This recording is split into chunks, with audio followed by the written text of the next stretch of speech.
आज से करीब 4 महीने पहले 31 जनवरी 2024 को झारखंड के incumbent chief minister Hemant Soren को एक लैंड केस में घंटों के लिए इंटरोगेट किया जाता है। अपने अरेस्ट को एंटिसिपेट करते हुए हेमंत सोरेन चीफ मिनिस्टर के पद से इस्तीफा देते हैं और फिर उन्हें ईडी अरेस्ट कर लेती है। उसके करीब 2 महीने बाद यानी 21 मार्च 2024 को दिल्ली के sitting chief minister Arvind Kejriwal को ईडी 2 घंटे के क्वेश्चनिंग के बाद दिल्ली लिकर पॉलिसी केस में उनके घर से अरेस्ट कर लेती है। और इसी के साथ ही अरविंद केजरीवाल इतिहास के पहले ऐसे मुख्यमंत्री बन जाते हैं जिनको पद पर रहते हुए ही अरेस्ट किया गया। इससे पहले आम आदमी पार्टी के 3 और सीनियर लीडर्स मनीष सिसोदिया, संजय सिंह और सत्येंद्र जैन को भी पिछले 2 सालों के अंदर ही मनी लॉन्ड्रिंग के केसेस में ईडी अरेस्ट कर चुकी है। तेलंगाना के एक्स चीफ मिनिस्टर केसीआर की बेटी और बीआरएस लीडर के कविता को भी उसी लिकर पॉलिसी के केस में ईडी जुडिशियल कस्टडी में पहले ही ले चुकी है। कर्नाटका के deputy chief minister DK Shivakumar को ईडी ने 2019 में और शिवसेना उद्धव गुट के लीडर संजय राउत को 2022 में अरेस्ट किया था। फिर चाहे वो बिहार के leader of opposition Tejashwi Yadav हो या फिर वेस्ट बंगाल के चीफ मिनिस्टर ममता बनर्जी के करीबी अभिषेक बनर्जी, इन सबको ईडी के समन्स आ चुके हैं।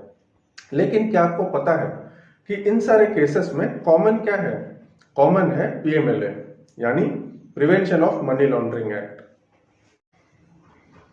तो एक ऐसे टाइम पर जब ऑपोजिशन के बहुत सारे लीडर्स पे ईडी का शिकंजा कस रहा है, तो हमने सोचा कि यही सही टाइम है कि आप पीएमएलए एक्ट के बारे में जान लो, जिसे यूज करके मनी लॉन्ड्रिंग के केसेस बनाए जा रहे हैं। आपने देखा ही होगा पीएमएलए केसेस में लीडर एक बार अरेस्ट होता है तो फिर उसका छूटना मुश्किल है। लेकिन पीएमएलए कानून में ऐसा क्या है जो उसे इफेक्टिवली नॉन बेलेबल बना देता है? चलिए समझते हैं। तो पीएमएलए को पार्लियामेंट में पास किया गया था 2003 में अटल बिहारी वाजपेयी की एनडीए गवर्नमेंट के द्वारा और 2005 को इसे इंप्लीमेंट कर दिया गया था। इस एक्ट को ओरिजिनली लाया गया था ड्रग ट्रैफिकिंग और उससे जुड़े मनी लॉन्ड्रिंग को प्रिवेंट करने के लिए।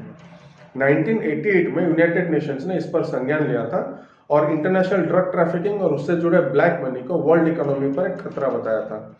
तो उस टाइम पर भारत ने उस खतरे को रिस्पॉन्ड करते हुए पीएमएलए एक्ट को बनाया था। लेकिन अप्रैल 2024 के द हिंदू न्यूज़पेपर के इस आर्टिकल को देखिए, the PMLA a law that is lost its way. क्या पीएमएलए आज के डेट में यूज किया जा रहा है ऑपोजिशन को इस देश से खत्म करने के लिए।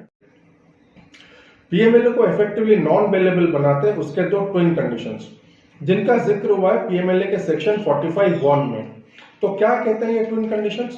ट्विन कंडीशंस बोलते हैं कि किसी अक्यूज को पीएमएलए में बेल सिर्फ तभी मिलेगा जब वो ये 2 कंडीशंस फुलफिल कर पाएगा। पहला तो ये, the court has to be convinced beyond reasonable doubts that the person accused is not guilty of the said offence. मतलब ये कि अक्यूज को कोर्ट पीएमएलए में बेल सिर्फ तभी दे सकता है जब वो पूरी तरीके से कन्विंस हो जाएगा कि उसने ये क्राइम नहीं किया। सुप्रीम कोर्ट के एक जजमेंट के हिसाब से ये कंडीशन इंडियन कॉन्स्टिट्यूशन के आर्टिकल नंबर 14 और 21 के साथ वायलेशन में है, क्योंकि आर्टिकल्स 14 और 21 का बेसिस है इनोसेंट अंटिल प्रूवन गिल्टी। लेकिन ट्विन कंडीशंस का पहला कंडीशन बोलता है गिल्टी अंटिल प्रूवन इनोसेंट।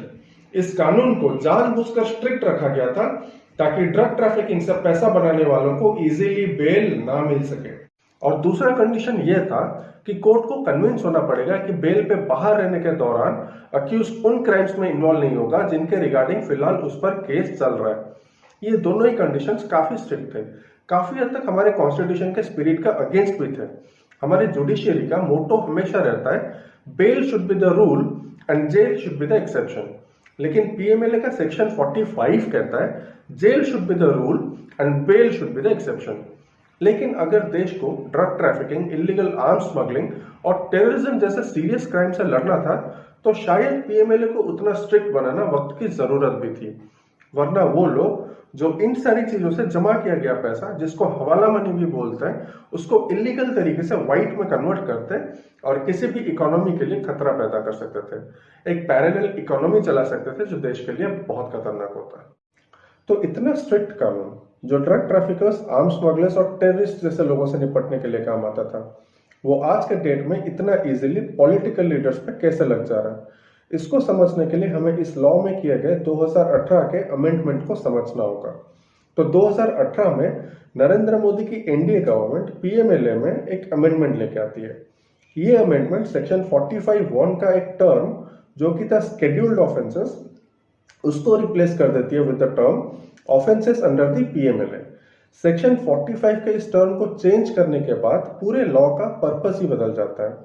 ये स्केड्यूल्ड ऑफेंसेस का एक लिस्ट है जिसमें extortion, drug trafficking, arms smuggling और टेररिज्म जैसे क्राइम्स हैं। तो इन तरीकों से इकट्ठा किए गए पैसे पर अगर मनी लॉन्ड्रिंग का कोई केस लगता था तो अक्यूज को बेल नहीं मिलती थी, लेकिन जनरल मामलों में बेल मिल जाती थी। हालांकि पीएमएलए के तहत उस पर केस जरूर रजिस्टर होता था, लेकिन जब से स्केड्यूल्ड ऑफेंसेस वाले टर्म को रिप्लेस कर दिया गया है with the term offences under the PMLA, तब से ये सेक्शन 45 वाले ट्विन कंडीशंस उन सारे केसेस पर भी लागू होने लगे जहां स्केड्यूल्ड ऑफेंसेस का कोई लेना देना ही नहीं है।